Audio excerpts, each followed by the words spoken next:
let's get started. We have Rider Justice Chasing the Ride podcast, Scott O'Sullivan, who leads the charge here.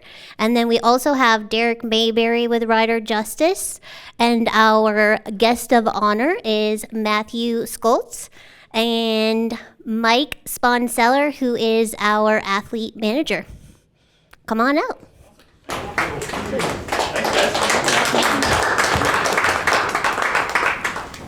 You're amazing. I think the sport itself is amazing. It's the most challenging, I think the most dangerous, the most exciting sport that you are a part of and you are the champion of. And I am just honored to be here, and I'm just going to shut up and let you guys talk. Appreciate it. Thank you. Yeah. Well, no, first of all, it's good to have everyone out here. Really appreciate you guys showing up. It's good to have the kind of activity that we get doing the various events here. The experiential side of this shop is one of the most important parts, so having people here is key to that.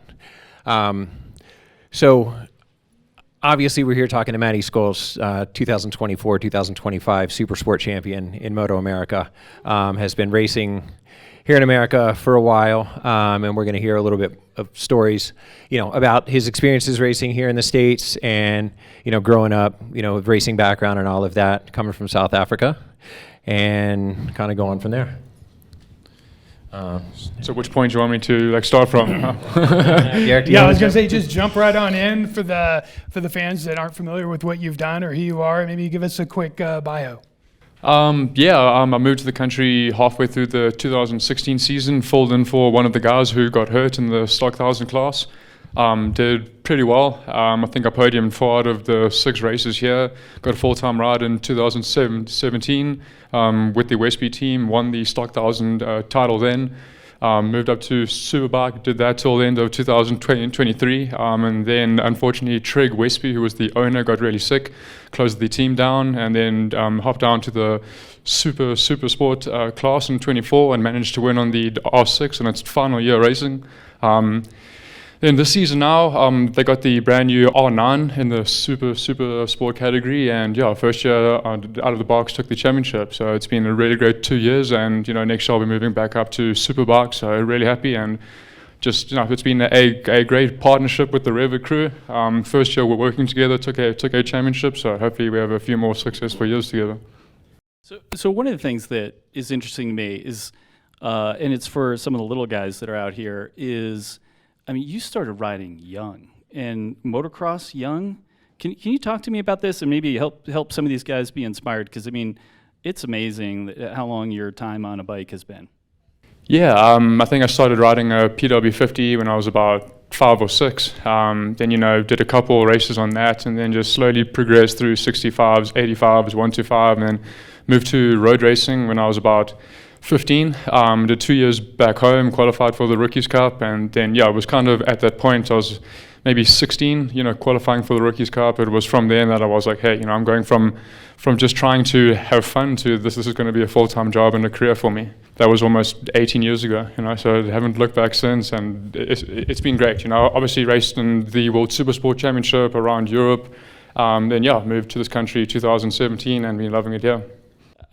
I was barely reading Catcher in the Rye at 16 years old, so I can't even imagine doing racetrack and racing around the world. So as a 16-year-old and as a teenager, what was that experience like, racing against high competition around the world? I think at that age I couldn't grasp what I was actually doing. I was just having fun, traveling around, go to race with my friends. And then it was maybe when I was about 19, 20 that you start to see all your friends going to regular jobs and going to college, and you're like, man, I've got a really good gig going here, So, but I think that definitely laid the foundation for me now. Was racing around Europe for so many years. From the Rookies Cup, World Supersport Championship, Spanish Moto2. So, I definitely did my rounds of all the famous tracks, and I think that's really helped me. Yeah, and we spoke about this a little bit earlier, but coming from South Africa, you guys are pretty well represented in a lot of different series, here in America, over in Europe, GP. Where do you think that pedigree comes from, with so many of you coming out around the same time frame? I think that there were just a couple of years racing back in the South African Championship that there just seemed to be a few really fast guys. I think we were breaking records for the 1 year on the CBR 150. Then we had the 125 GP class, which is probably on par with the Junior Cup Series here. So I think at that time it was myself, Brad and Darren Binder who are racing in MotoGP and Moto2 now, Stephen Odendahl who just won the European Superbike title, Cameron Peterson who's also racing here. So I think just at that time there were a lot of fast guys all kind of racing together and kind of pushing each other just to be better. Now we represented across many championships, from MotoGP, the European Championship, to me winning a title here. So it was just a really fortunate time that we were all kind of together racing, pushing each other, because I think that you're only as good as the people that you race against. Yeah, maybe talk a little bit about that, because you've got an interesting perspective, because you've experienced racing on a global scale, World Series, European Series. Maybe touch on how does that compare to the MotoAmerica Series? I mean, it's kind of hard to compare because, I think that the MotoGP series is seen as the pinnacle of the sport, but I think that the MotoAmerica is definitely one of the most represented series throughout the world. Like whenever I've done well and won a race, I've had some of the guys in the MotoGP who are raced in the Red Bull rookies have actually congratulated me, and we speak casually, so it's really cool to be in such a big championship that is recognized throughout the world.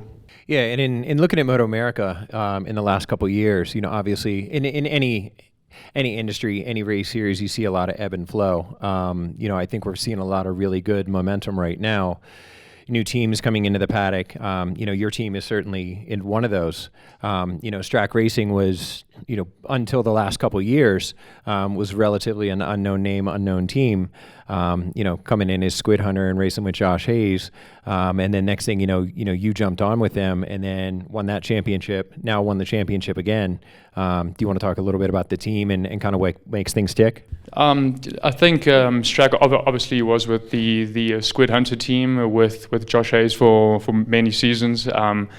But I think that was more of just like a part-time thing, and then fortunately for me, when Peter signed me up for the Strack team last year, beginning of 24, we kind of came to this conclusion that, we're not going there with a second-tier motorbike just to collect top fives and go for podiums. We want to go there to win, and Peter did what he needed to do. He backed himself financially. He did everything that he told me that he would, as far as getting factory parts, all the best machinery, engine work, and fortunately took the title, so I think I paid them back for it, and it's really cool to see a guy just put his money where his mouth is. No, and on that, I think, and congrats again for defending the Supersport championship. But I see a lot of familiar faces in the crowd, some track guys, some race guys, and I know that they're probably thinking some questions that I am as an avid fan and a novice track guy is, you won the 24 championship on an R6, right? A tried and true familiar bike with a long pedigree, and then you turn around and defend it in 25 on an all-new R9,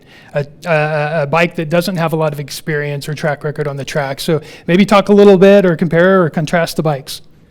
I mean, I think hopping on the R6 for the 2024 season, we had years of data and suspension set up from the previous teams, and it was a proven motorbike. So I would rock up at every track and the gearing was perfect, setup was relatively in that ballpark. And then this year moving on to the R9 bike, it was relatively new, we didn't know gearing maps and whatever else, but fortunately, from the beginning of the testing at the end of 24 for the motorbike, we got given setup notes from the World Supersport guys, so we kind of had the cup settings, offset, swing arm angles, and kind of shock settings. So the bike was relatively good out of the box for us. Fortunately, somebody else somewhere did all of the hard work and the dog work for me, so that always works out good. When you hop on a bike and it's relatively set up for what the world's fastest guys do. I know that they use Pirelli tires and are on different tracks, but the bikes normally have a set up ballpark that kind of works on all machinery, and then just I think shaving off tenths comes to specifics for the tires and tracks and everything else.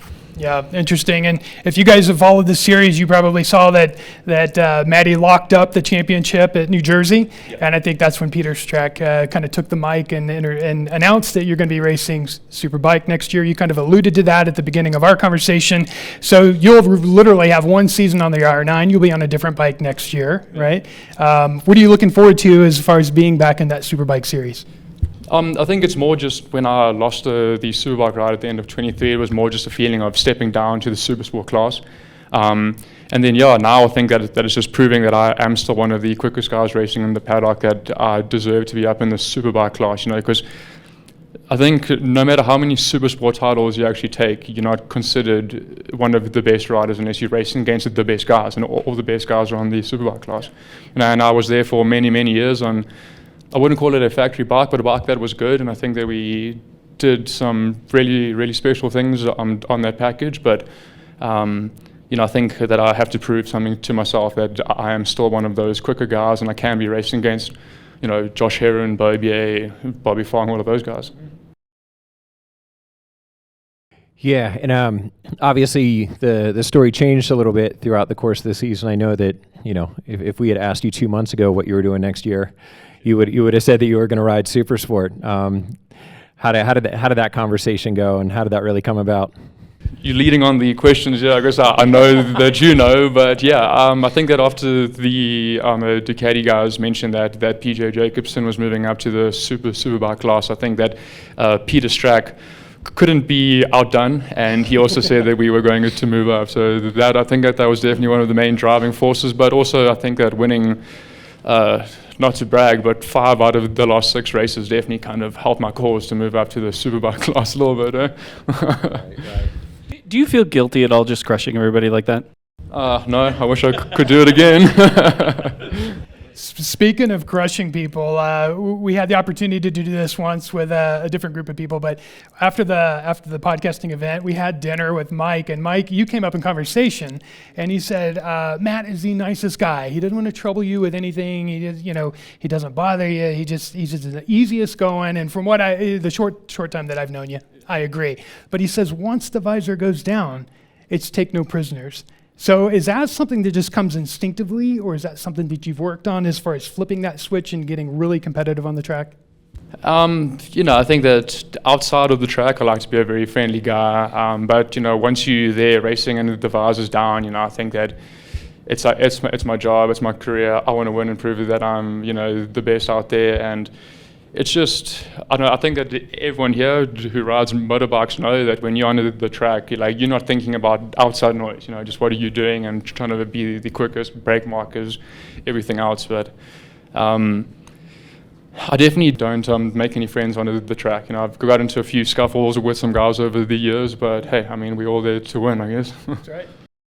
So that leads to a question that I have, because as a newly introduced fan to the sport, and I watch it, and I have deep anxiety watching you race. I'm sorry, I just do. And so part of it is I see, I used to do triathlons and other stuff, and you're just trying to get these other idiots out of your way, right? But you guys are at so much higher stakes.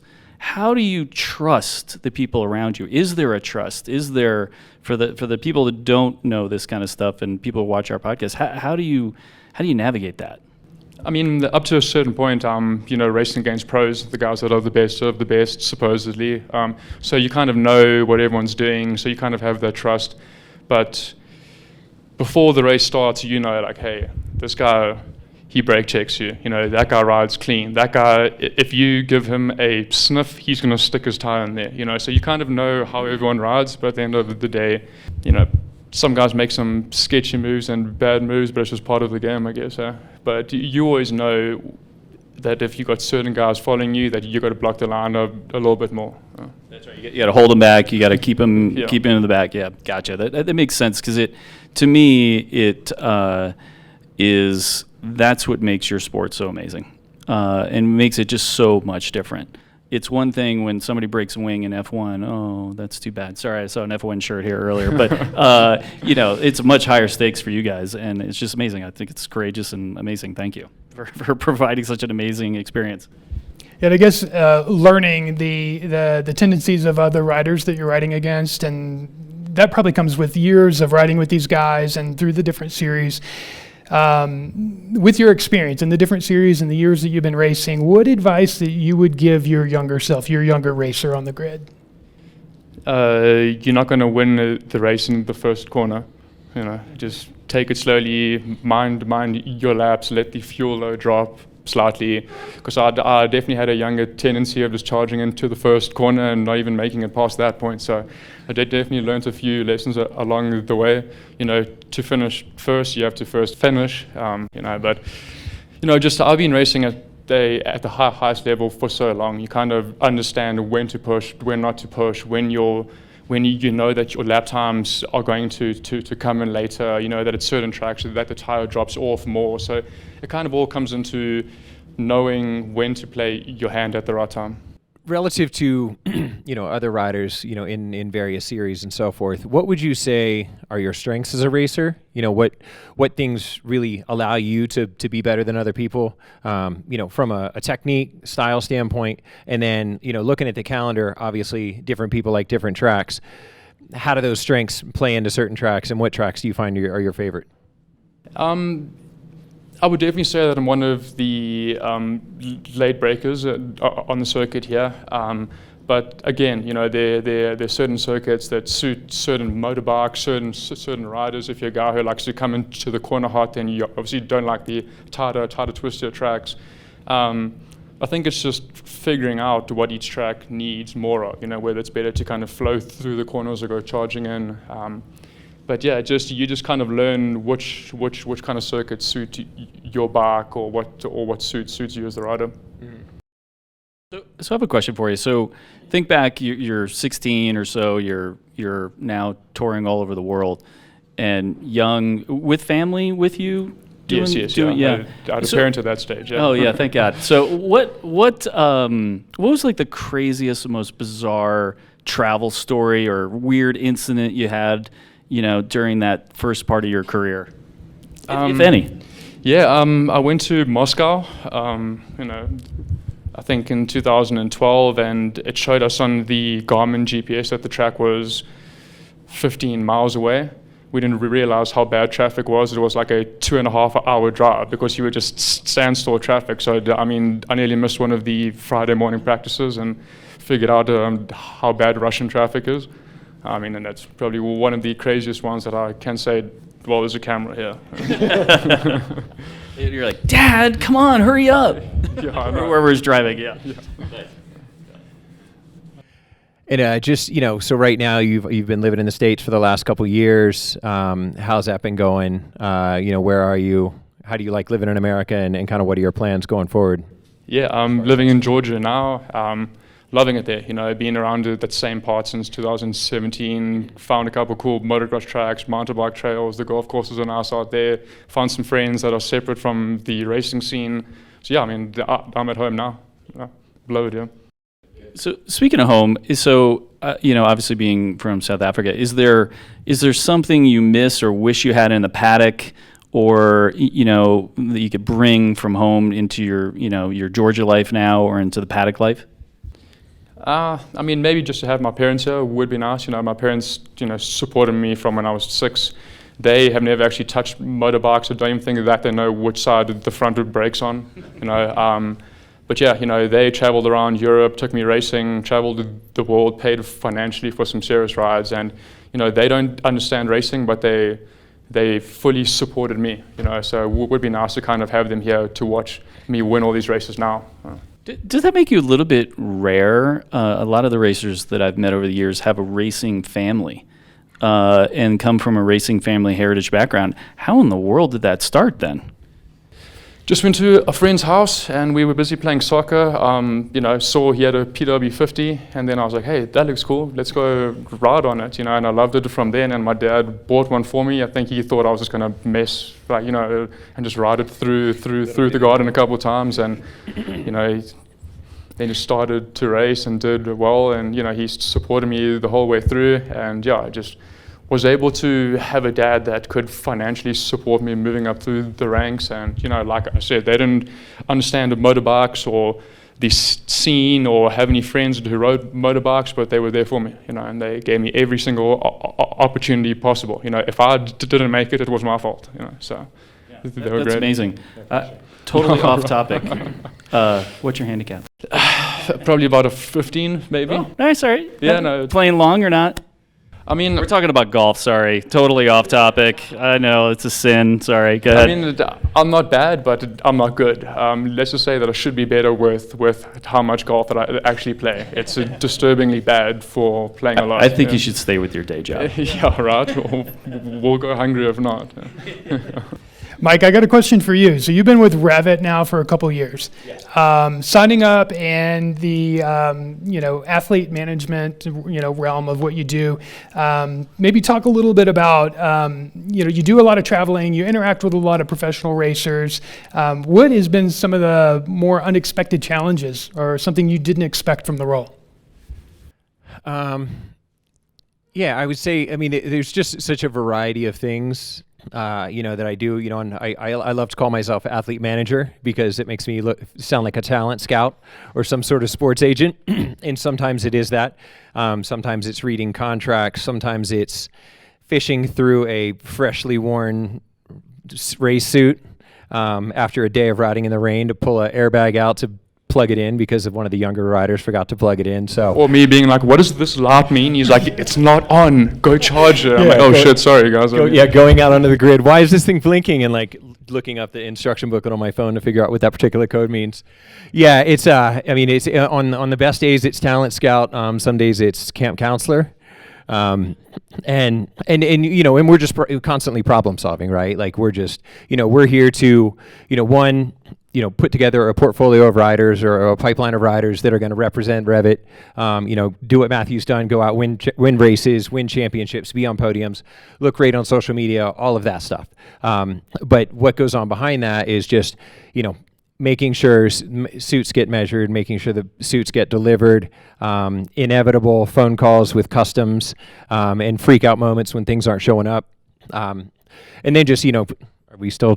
Yeah. And then just still, contending throughout the year, just dealing with riders' needs, just anything like rain suits, knee sliders, dealing with repairs, dealing with, tech issues with, whether it's the suit, boots when we're dealing with that, airbags, and so it's just constantly, trying to stay out ahead of what might be popping up. Reminding me that I need sliders when I've got 0 left into the truck about to go out for a practice session. Exactly, like I said, camp counselor. A babysitter. Yeah, and Maddie's actually very, very low maintenance. I mean, I wasn't kidding when I said he's very easy to deal with. Some riders require a lot more oversight. Oh, do tell. Yeah, I was going to say, I know. Are we allowed to talk about the high maintenance riders? No? You mentioned that you work with young to old, right? What's the, Betty? Okay, old. I'm the oldest rider that they've got. So yeah, I would say I'm old here. You're one of the older riders, but you work with guys that are in the teens, right? Yeah, so just in the MotoAmerica paddock, there's a number of different classes. The lowest class is the Talent Cup, which is a Spec 350 series. The age for acceptance into the series is 14 years old. So this year we had 2 14-year-old riders, both are Australian. We like the Commonwealth kids here at REV'IT. And this is where it really becomes camp counselor territory, because they're just the little 14-year-old kids. And I don't have kids of my own, but I've somehow adopted like 10, and just chasing these kids down, making sure they've got do you have knee sliders? I don't know. I think I have some in the truck, and so that's really where you just gotta anticipate needs. Yeah, I think that'd be a good example of an unexpected challenge of the role, right? Yeah, absolutely. And everything goes wrong. Things break, there are crashes, all of that. And so there are, some days at the races where I'm just a well-connected spectator. And then there are days when I'm getting 15,000 steps, just running back and forth, just fixing whatever needs to be fixed. So. Yeah. What is that saying? Plan for the worst, but expect the best. So I guess that's kind of what you have to take into every event. Speaking of events, what would be your favorite race event / venue that you've been to? I think I'd have to say Laguna Seca. I mean, just, Laguna Seca, it's a gorgeous racetrack. The racetrack itself just lends to, visually spectacular racing. The corkscrew, turn 1 going over that blind corner. Of course, I don't have to do that. I just have to watch it. The 90-degree corner, at the final before the checkered flag. And then, you're in Monterey, so that Monterey is gorgeous. Cannery Row, and then, Big Sur and all of that. So it just, as far as a race to go to, gorgeous scenery, but there are a number of really fun tracks to go to. Yeah. The Barber track's also great. Yeah, Barber is gorgeous. Barber's amazing. I love that property. I love all the art installations and everything it has to offer. But same question for you, Matt, from a different perspective, a racer's perspective. What's your favorite course? I mean, Barber's pretty good. Laguna Seca, you know, Jersey, Atlanta, all the tracks that I'm fast at, you know. Jersey. So, but yeah, I mean, Barber's probably one of the better tracks for me. You know, it's a very, I think that the surface grip is good. It's like, you know, safe in every corner. Corner 3 is pretty crazy. Sometimes crossing that hill, dropping down into the spider's web or whatever it's called. Yeah, that's a crazy corner. Charlotte's Web. Charlotte's Web, sorry. But yeah, I would probably say Barber Motorsports. So I got a question for you, Matty. So, you know, your fans and everybody out there in the world kind of knows you as this amazing rider, amazing racer. What would your friends have to say? How would they describe you?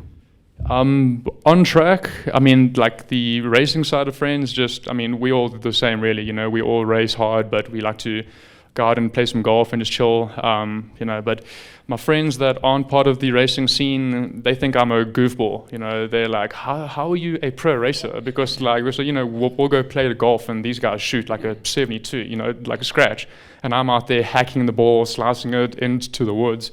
And they kind of like, this guy's a national champion, you know, so that kind of changes between friend groups, I guess. Yeah, totally. And you end up being with the 15 handicap. You end up helping the team, and that's how you win all the money in the tournaments. I'll bring the team down. I'll tell you that much. Yeah, that's right. So I guess one of the questions for both of you is while you are scrambling and in the heat of it, how do you maintain like the calmness or the integrity? Do they keep the team going to, as the team is, you know, maybe there's some part that's missing or something's going on? Like, how do you guys both manage that situation? How do you not scream and yell at him, or, you know, or however it works? You know, how does that work when you're on the road constantly from one spot to another to another? I'm in a very fortunate position that I don't have to worry about the external side of things. You know, I just get flown into the track on the Thursday, rock up there, do like briefing and whatever else. And as far as leathers, if I need sliders, are my boots looking good? Is the bike ready? Are the tires mounted? Are they ready to go? The warmers on? Like, I just worry about riding, and that's it. You know, I'm very fortunate to be in a factory style team, and you know, I know that I'm lucky. You know, because you sometimes see other guys out there trying to pull off warmers as the practice sessions are going on, and it's kind of like, man, you know, like it's a really difficult deal for some of the guys out there, you know. So I know that I'm very fortunate to be part of this deal. You know. Yeah, and for you, Mike. Yeah, I mean, you know, motorcycle racing it's just an interesting thing, and it's sort of like just working in the circus, right? And especially and I watch a lot of these guys who have just grown up racing. It's like you're literally growing up in the circus, and it's just this same 300 people are in this town, and then the same 300 people move to the next town and to the next town. And it's, you know, in racing, it's just wild. Over the course of a weekend, you know, you've got a lot of downtime and a lot of quiet. And a lot of times when nothing's going on, and then you have just these moments of just absolute controlled chaos. And, you know, I would say for us, you know, relative to like Matt, like I don't want him to even, like if he thinks of me, if he thinks of me, then I'm not doing my job. You know, I give you all the time. Huh? I appreciate that. But you know, and that's the thing, and that's really what the race teams, you know, everyone in the paddock who is not racing, you know, our job is to make the racer not think about us, because he just, you know, unless, you know, suspension tech, tire guy, like, you know, we need to switch this, but you know, the goal is just to keep the racer as 100% focused on making that bike go faster and doing, you know, as close as he can to perfect laps every time he's out there. So I'm going to ask a question. We've done a lot of these podcasts over the years, and with all sorts of different people in the motorcycle industry. And I'm going to ask you a question that's completely out of left field, and it's probably going to get me yelled at. Because you're on motorcycles all the time. What kind of cars do you drive? What's your daily driver? A Ford F-150. Yeah. There you go. All right, you're fully Georgia. Southern redneck truck, I guess. Yeah, nice. And so, do you actually ride on the road as like a motorcycle? And how many motorcycles do you have? Is that a thing, or No. I just own a YZ 450. For training on that, motocross riding. Otherwise, I've never owned a bike on the street. I know me, and I know that I don't make the wisest choices, and I just don't trust myself. So I'll just stick to the circuit where I know if I crash, I'm relatively good on that. And I would just hate to kind of get hurt riding on the street and kind of ruin my racing career. I think that a lot of pro guys don't actually have road bikes. So maybe when my career's done, we can mess around then. But for now, I'll just keep it on the track. So last time we had the audience ask questions, and I'm sure you guys have tons of questions. Do we have an extra mic, or do you want me to walk over and grab one? In the meantime, before you actually, if you ever do get a road bike, just give me a call. I'll walk you through it. I'm a motorcycle lawyer. I'll just walk you through the kind of insurance you should have and all that kind of stuff. Make sure you're protected. Your wife will, thank me later. And but yeah, so. But as you're thinking, I'll walk into the audience real quick while they're getting it ready. Do you guys have any questions for Matty? Yep. Hello. What can you tell us about next year's bike? Have you seen it? Are you involved at this early point in setting it up? I can't really go into details because the team has to release what they're doing first, but I will be on a Superbike, and I'm going testing within the next 2.5 weeks.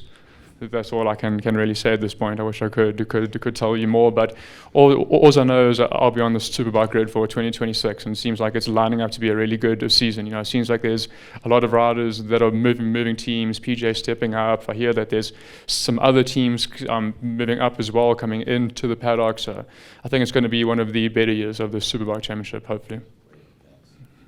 Any other questions? Oh, there we go in the back. Thank you, Danger. I don't know about this one. Yeah, I know. In the 10 years I've known you, I've never asked this question. If you weren't a professional racer or a professional golf pro, what would you be doing? I would never be pro at golf, I'll tell you that. I don't actually know. I've never thought that far. I never had a plan B. It was plan A of being pro racer all the way, and I'm very fortunate that somehow this worked out, because otherwise we would be in some serious trouble, because I never really planned for anything else. Anybody? Oh, there we go in the front. This is kind of specific. In 21 at Barber in the rain, when you went down and you were just sliding for 200 feet, what was going through your mind just sliding for that long? In my mind, I knew that I had about a 15-second gap, and as I crashed, I was thinking oh shit, okay, 14, 13, these guys are busy catching me when I'm sliding down the pavement, and I wasn't even bummed about, definitely was bummed about crashing, but I was more worried about trying to just get back up on the bike and try to do well, because I saw Cameron Peterson pass me and I knew Baz was in third, and yeah, fortunately it kind of kept the bike going, held into the clutch, and I guess it's one of the most viral clips that I've got of me, but yeah, fortunately, it was pouring down, so the bike never rolled and flipped and whatever. But yeah, just held on to it and tried to pick it up as soon as I could, really. Fun question. As far as your training goes, when you're not on a big bike, big track, you mentioned motocross, but do you do any mini moto, supermoto? What's your asphalt training? I don't do any training on the street besides when I'm actually riding the team bike. Otherwise, I do motocross probably 2 times a week. Otherwise, I go mountain bike riding, gym work, boxing, and yeah. Otherwise, motocross training probably is the most used motorcycle. Otherwise, I don't do any junior motard racing or anything else. No. And with jumps or flat track or No, jumps and everything. Fortunately, I started racing motocross first, so I kind of understand how to do jumps. But it is kind of funny mentioning that, because when you tell road race guys that I do motocross training, and they start asking questions about if they should do jumps, Blake Davis, who was my teammate, he kind of asked me about motocross training, and I was like, hey, dude, listen, if you're not used to doing jumps, maybe go to the flat track first, because so that's when it starts to get bad, I guess. Yeah, he's a wild kid too. Yeah, no, he's super, super talented, but I told him, I was like, hey, motocross is a little dangerous. Start off on the flat track first. With your experience with motocross prior to road racing, in your training, do you kind of pull back knowing that there's a risk of injury? Like, you know what, I'm going to double this one, right? Or no, I mean, I think that you kind of have to always ride on that limit, but there's obviously certain points of the motocross track when you're coming up to a like triple or anything. I'm not going to try to scrub this and throw it sideways. I'm just going to flat like jump it, but definitely, I think you have to always ride on that limit to kind of understand how the bike moves and to get that feeling of the feedback of the motorbike to you. And I think that's why motocross is such a good tool to go training with, because the bike is always moving somewhere, and you always have to calculate what the front tire is doing, how the rear tire is moving. Are you spinning? Is the front tire plowing coming into corners? And it's just always thinking about how you can manipulate the bike to be faster. Are you leaning in too much? Should you lean back? Should I use second rather than using third? And just, I think it's a very, very good training tool. Yeah, what's interesting about that for the casual observer, when you watch a motocross race and then you turn around and watch a road course race, the disciplines look like they couldn't be further apart on the spectrum, but there is a lot that translates, right, as far as traction, the way the bike's moving, braking points, etc. To understand that if you're spinning coming out of the corner, if you pick it up, how much more traction are you getting out of the corner? Should you lug it in third gear on a more slippery surface? And if you have grip, should you use second rather to try to use all the torque? So it's just getting your brain used to figuring out how to go faster. I just had a question about your freedom for utilizing the bike. If you have a group of friends that are going to the track, your R9, do they let you use it, or is it all planned out for you and you can only do what they allow? They basically what are you saying whenever I go to the track, if we're doing testing or anything like that? Or? Right, if you wanted to just go ride it with a group of friends. Oh no, I don't own that bike. That's the team's bike. I can't ride it unless they're there. Yes, yeah. They just dictate when you're able to. Yes, yeah. They basically give me a call up. They're like, hey, listen, we've got these dates booked for this track. Be there. And I don't tell them when I want to practice. They tell me. So one of the things that strikes me is if you could talk about having a partner like REV'IT and what that means to you and how it fits into your entire your persona, it fits into your racing ethos, everything. I'm just wondering, it seems like they're a great partner, and I'm just wondering what you think. They've been all right. No, I'm kidding. I think that one of the main things for a professional racer is that you want to feel safe. You don't want to go out there and kind of worry about, hey, if I crash, is my suit going to kind of blow open? Am I going to get hurt? Will this airbag suit work? And REV'IT have been such a professional company. Mark was there at the track, and they're one of the only companies who actually have a guard at the track that can help you. Because, you always run into smaller problems, like your airbag suit doesn't charge, do you have sliders ready? And, it really helps to have a professional group that they send out, Michael, to come and help me. Whenever we've had problems with the suits, we need to kind of tuck in measurements somewhere. They've been able to do that quickly. Our partnership so far has been great. REV'IT have really proven to be a top-tier company for me, and I'm extremely happy with the suit and the team that we have actually worked with for the season. Awesome. And so if there's no other questions, I really appreciate our time here at REV'IT. Thank you to everyone. Thank you for everybody that came out. I was so impressed with all the hands that were raised for RSVPing. That's not like a Colorado thing. Very good for you people here. I've never seen RSVPs. And thank you to Meg and Danger and Paolo and everybody else who puts this together. It's a real honor to meet you. I've kind of Forrest Gumped my way through this, and so I really appreciate it. And Mike, too, appreciate it. And Derek, and thank you, everybody. And follow us on the tubes and the things for Chasing the Ride. And so anyway, thank you. And before we convene, Meg is going to come over. We had a little commemorative plaque put together for Maddie. Oh, no worries. Thank you, guys.